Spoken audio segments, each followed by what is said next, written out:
Praise the Lord. இன்றைய தியானத்திற்கு தெரிந்து கொள்ளப்பட்ட வேதவசனம் சங்கீதம் 136:23. நம்முடைய தாழ்வில் நம்மை நினைத்தவரை துதியுங்கள், அவர் கிருபை என்றும் உள்ளது.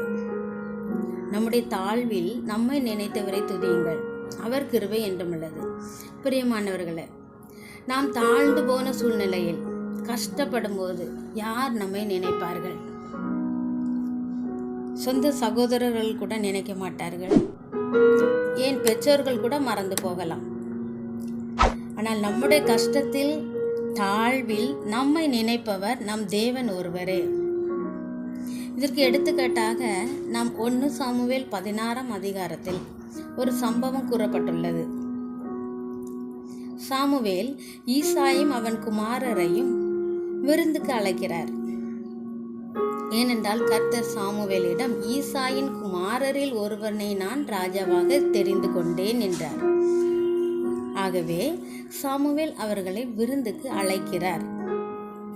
ஈசாயின் குமாரர்கள் 7 பேர் வந்தார்கள். ஆனால் அவர்கள் யாரையும் கர்த்தர் தெரிந்து கொள்ளவில்லை. அப்பொழுது சாமுவேல், உன் பிள்ளைகள் இவ்வளவுதானா என்று ஈசாயிடம் கேட்கிறார். அதற்கு ஈசா, இன்னும் எல்லாருக்கும் இளையவன் ஒருவன் இருக்கிறான், அவன் ஆடுகளை மேய்த்து கொண்டு இருக்கிறான் என்றார். சாமுவேல் அவனை நோக்கி, ஆள் அனுப்பி தாவீதை அழை, அவன் வர மட்டும் நான் பந்தி இருப்பதில்லை என்று கூறுகிறார். ஆகவே ஆளை அனுப்பி தாவீதை அழைத்து வந்தார்கள். சாமுவேல் அவன் சகோதரர்கள் நடுவில் தாவீதை அபிஷேகம் பண்ணினார். ஈசாயின் 3 குமாரர்களை நாம் பார்த்தால் அவர்கள் எல்லாம் சவுலின் யுத்தத்தில் இருக்கிறார்கள். ஆனால் அவர்கள் யாரையும் கர்த்தர் தெரிந்து கொள்ளவில்லை. ஈசா தாவீதை ஒரு பொருட்டாக நினைக்கவே இல்லை.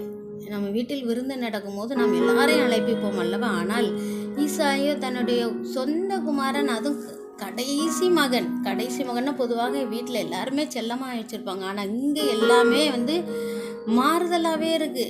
கடைசி மகன் அண்ணா அவன் தான் காட்டில் ஆடு மேய்ச்சிட்டு இருக்கிறான். விருந்துக்கு அழைப்பிக்கப்படவே இல்லை. ஈசாயை தாவீதை ஒரு பொருட்டாக நினைக்கவே இல்லை. அவன் சகோதரர்கள் கூட அவனுக்கு கூப்பிடவும் இல்லை, யாருமே நினைக்கல. ஆனால் கர்த்தர் தாவீதை நினைத்தார். கர்த்தர் தாவீதை இஸ்ரவேல் தேசத்திற்கு ராஜாவாக அபிஷேகம் பண்ணினார். பிரியமானவர்களே, என்னை நினைப்பதற்கு யாருமே இல்லையே என்று கவலைப்படாதீர்கள். கர்த்தர் உங்கள் நினைவாக இருக்கிறார். எப்படி தாவீதை கர்த்தர் நினைத்து தாவீதை அவர் சகோதரர்களுக்கு முன்பாக எல்லாருக்கும் முன்பாக ராஜாவாக அபிஷேகம் பண்ணி கனப்படுத்தினாரோ, அப்படியே கர்த்தர் உங்களையும் உயர்த்துவார். கர்த்தருடைய கிருபை என்றும் உள்ளது. அவர் கிருபை உங்களை உயர்த்தும், உங்களை பாதுகாக்கும். ஆகவே தான் தாவீது சொல்லுகிறார், நம்முடைய தாழ்வில் நம்மை நினைத்தவரை துதியுங்கள், அவர் கிருபை என்றும் உள்ளது. இஸ்ரவேல் ஜனங்கள் எகிப்தில் அடிமையாக இருந்து கஷ்டப்பட்டாங்க. கர்த்தரை நோக்கி கூப்பிட்டாங்க. கர்த்தர் அவர்களை நினைத்தார். அவர் கூப்பிடுதலை கேட்டார். கர்த்தர் அவர்களை நினைத்து அந்த அடிமைத்தனத்தில் இருந்து அவர்களை வெளியே கொண்டு வந்தார். நம்முடைய வாழ்க்கையில் கர்த்தர் எவ்வளவோ நமக்கு அற்புதம் செய்கிறார். நான் கூட அநேக நேரம் நினைத்தது உண்டு, ஆண்டவர் இவ்வளவா எங்களுக்கு நீங்கள் நினைச்சு எங்களை ஆசீர்வதிக்கு நாங்கள் எம்மாத்திரம் நினைப்பது உண்டு. எல்லாம் அவருடைய கிருபை. அவர் கிருபைன்னா தகுதி இல்லாதவர்களுக்கு அவர் பாராட்டுற அன்பு தான் கிருபை.